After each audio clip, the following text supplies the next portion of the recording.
இப்போ நம்ம வீடுகள்ல செல்வ செழிப்பு அதிகரிக்கணும், மகாலட்சுமி கடாட்சத்தோட நாம நல்லா இருக்கணும், செல்வாக்கு எங்களுக்கு அதிகரிக்கணும், பொருளாதார வசதி உயரணும், குடும்பத்துல நாங்க எல்லாரும் சந்தோஷமா ஒற்றுமையா இருக்கணும் அப்படின்னா என்ன செய்யலாம் அப்படின்னா, நம்ம வீட்டு சமையலறை சுத்தமா இருக்கணும்.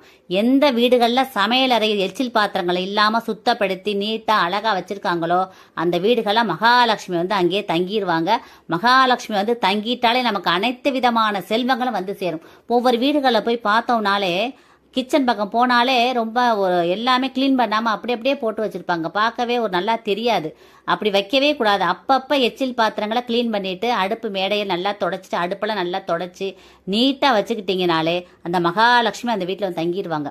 இன்னொன்று என்னன்னா, தினந்தோறும் விளக்கேற்றணும். வீட்டில் நம்ம சுவாமி ரூமையை சுத்தப்படுத்தி தினந்தோறும் மாலை நேரங்களில் வீடுகளில் விளக்கேற்றி வழிபாடு பண்ண அந்த மகாலட்சுமி நம்ம வீட்டுக்குள்ளே வந்துடுவாங்க. விளக்கேற்றிய வீடு வீணாய் போனதாய் சரித்திரமே கிடையாது. அது மாதிரி தினந்தோறும் விளக்கேற்றி வழிபாடு பண்ணுங்க. உங்களுக்கு பாருங்க, அப்புறம் பாருங்க, உங்க குடும்பத்துல மென்மேலும் வளர்ச்சி அடைந்து இப்ப இருக்கிற நிலைமையை விட மென்மேலும் வளர்ச்சி அடைந்து உங்க வாழ்க்கை பெரிய உச்சக்கட்டத்துக்கு போய் மிகப்பெரிய பிரம்மாண்ட வளர்ச்சி அடையும். அதான் தினந்தோறும் விளக்கேற்ற சொல்றது.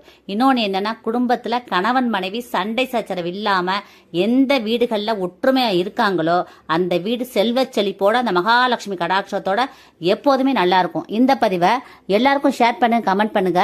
எல்லாருமே நல்லா இருக்கணும் ஃப்ரெண்ட்ஸ். Thank you friends. வாழ்க வளமுடன். தேங்க்யூ.